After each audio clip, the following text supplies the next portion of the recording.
अस्सलाम वालेकुम नाज़रीन। अमानुल्लाह ख़ान एक ऐसा नाम है जो किसी तारुफ का मुख्ताज नहीं। वो चाहे फ़िक्रे का इंतखाब हो, लहजे की बनावट हो या चेहरे का उतार चढ़ाव हो, अमानुल्लाह ख़ान हर लिहाज से एक मुकम्मल अदाकार था। ये शख्स परफॉर्मिंग आर्ट की एक पूरी एकेडमी था। अमानुल्लाह ख़ान ने 860 दिनों तक मुसलसल नाइट थिएटर करके एक आलमी रिकॉर्ड भी बनाया।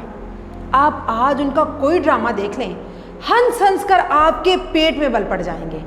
अमानुल्लाह ख़ान एक दिन टीवी प्रोग्राम में अपनी ज़िंदगी की कहानी सुना रहे थे।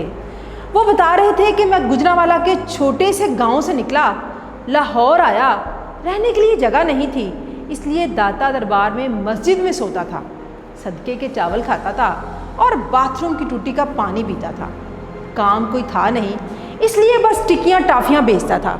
सारा दिन आवाज़ लगाता रहता, टिक्कियाँ ले लो, टाफ़ियाँ ले लो। सारा दिन काम करने के बाद शाम को बमुश्किल 8 आने बजते थे। मैंने दाता दरबार के सामने लच्छों की फेरी भी लगाई। मेरी आवाज़ करारी थी, लहजा मज़ाहिया था और अल्लाह ताला ने नकल उतारने का फ़न भी दिया हुआ था। चुनाचे मैं लहजे बिगाड़ बिगाड़ कर आवाज़ें लगाता रहता। फैसलाबादियों को देखकर फैसला आबादी आवाज़ लगा देता, सरगोदे के लोगों को देखकर सरगोदे, खशाब के लोगों को देखकर जांगली और पिंडी के लोगों को देखकर पिंडी वाल बन जाता था।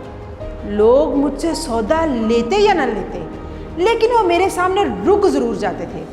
वो मेरी बातों पर कहके लगाते थे। ये नकलें उतारने का फ़न मुझे आलम लोहार तक ले गया।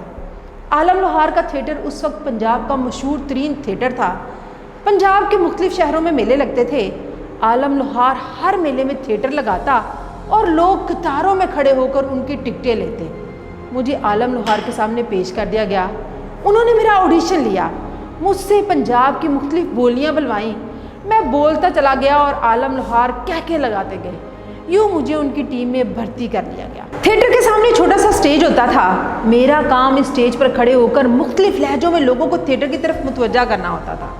मैं लहजों की नकलें भी करता था और लोगों के सामने अदाकारी भी। मेरे इस आर्ट की वजह से थिएटर के सामने भीड़ लग जाती थी। यूँ मैं थिएटर और मेलों में बहुत मशहूर हो गया, लेकिन मेरे हालात तब्दील ना हुए।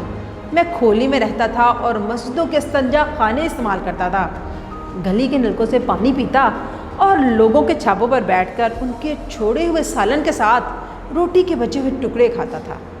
फिर एक दिन अल्लाह ताला को मुझ पर तरस आ गया, उसने मेरी सुन ली।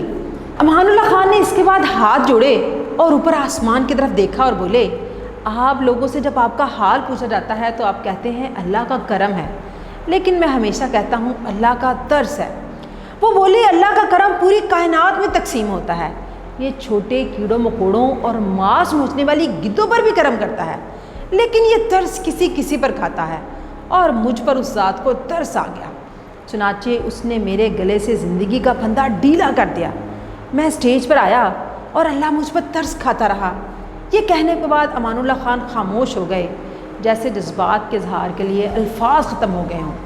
नाज़रीन, आएँ आज ज़रा हम अपने ऊपर अल्लाह के तरस गिनते हैं, और ये वाकई अल्लाह का तरस है जिसने हम जैसे नाली के कीड़ों को इंसान बना दिया, जिसने हमें बोलने, सुनने, देखने और समझने की हिस्स अता की, और जो रोज़ हमारे रास्ते की रुकावटें हटाता रहता है। वरना हम क्या हैं? हड्डियों और बदबूदार गोश्त का एक छोटा सा ढेर, और ये ढेर भी कब्र के 10 दिन बर्दाश्त नहीं कर सकता। हम बस 10 दिनों में कीड़ों का रिस्क बनकर मिट्टी में मिल जाते हैं। लिहाजा ये इसकी ज़ात का रहम, उसका करम और उसका तरस है, जिसके सदक़े में हम जैसे गैर अहम लोग अहम हो जाते हैं। इसलिए अपने रब का शुक्र अदा करें, जिसके तरस ने हमें क्या से क्या बनाया हुआ है।